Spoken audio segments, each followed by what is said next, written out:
আমার ছোট্ট সোনামণিরা, সিজারে হইছো কারা কারা দেখি? সিজারে, যে হুজুর আমি সিজারে পৃথিবীতে এসেছি, হাত তোলো। কয়েকজন হাত তুলছে, মাশাআল্লাহ, ঠিক আছে, অসুবিধা নেই, হাত নামাও। এটা একটা প্রাকৃতিক নিয়ম, মায়ের পেট থেকে পৃথিবীতে আমরা এভাবে আসি। কেউ প্রাকৃতিক পদ্ধতিতে আসি, কেউ সিজারে আসে। যারা সিজারে আসছে তারা এই কষ্টটা সহ্য করে নাই, তাদের অন্য ধরনের স্ট্রাগল পৃথিবীতে আসার পরে। কিন্তু আমরা যারা নরমাল প্রসেসে এসেছি সেই সময়টার কথা খেয়াল করেন। আমাদের দেহের সাইজ অনেক বড়, আমাদের ওজন অনেক বেশি, কিন্তু আমাদের মায়ের যেই অঙ্গটা দিয়ে আমরা পৃথিবীতে এসেছি ওই জায়গাটা বড় সরু।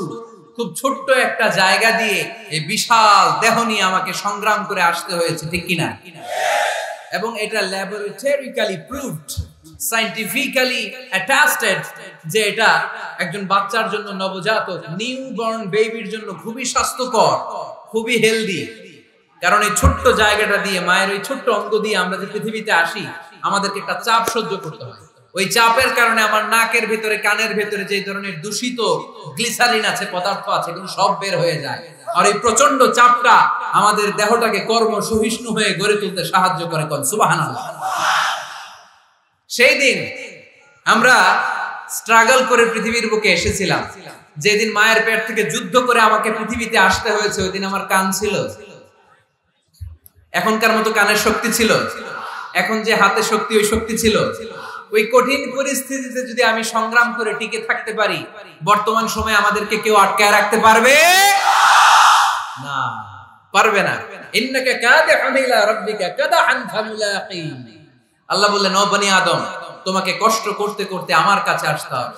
আবার আল্লাহ বললেন, লাকাদ খালাকনাল ইনসানা ফি কাবাদ। আমি বনি আদমকে, দুনিয়ার সবগুলো মানুষকে কর্মসহিষ্ণু করে তৈরি করেছি। সুবহানাল্লাহ বলেন। কর্মসহিষ্ণু। আমাদের এক একজন মানুষ যে আমরা কতটা কষ্ট আর ধৈর্য সহ্য করতে পারি আপনি কল্পনাও করতে পারবেন না। নরমাল প্রসেসে আমাদের মা যেদিন আমাদেরকে ডেলিভারি দিয়েছিলেন, তখন আমাদের মা 57 ইউনিট প্লাস। সুস্থ মানুষ ব্যথা সহ্য করতে পারে 45 ইউনিট। কত ইউনিট? কিন্তু আমাদের মা যেদিন আমাদেরকে দুনিয়ার বুকে এনেছিলেন, সেদিন আমার মা, আপনার মা ব্যথা সহ্য করেছিল 57 ইউনিট প্লাস, 57 ইউনিটেরও বেশি। এই ব্যথাটা সাধারণ কোনো ব্যথা নয়।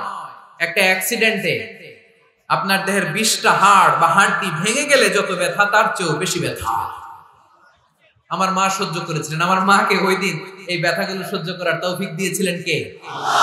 তাহলে কি পরিমাণে কষ্ট সহিষ্ণুতার, কর্ম সহিষ্ণুতা নিয়ে যে আমরা জন্মাই, আমাদের কোনো ধারণাই নাই। এজন্য আমি প্রায় বলি, ছেলে মেয়েদেরকে, সন্তানকে ননির পুতুল করে গড়ে তুলবেন না। ছেলে মেয়েদেরকে কষ্ট সহিষ্ণু করে গড়ে তোলেন। প্রতিকূল পরিবেশে কি করে নিজের অস্তিত্ব জানান দিতে হয়, এমন করে আমরা আমাদের মুসলমান সন্তানদেরকে গড়ে তুলবো। চিল্লায় বলেন ঠিক কিনা? লাকাদ খালাকনাল ইনসানা ফি কাবাদ। আমি মানুষকে দুঃখ কষ্টের মধ্যে তৈরি করেছি।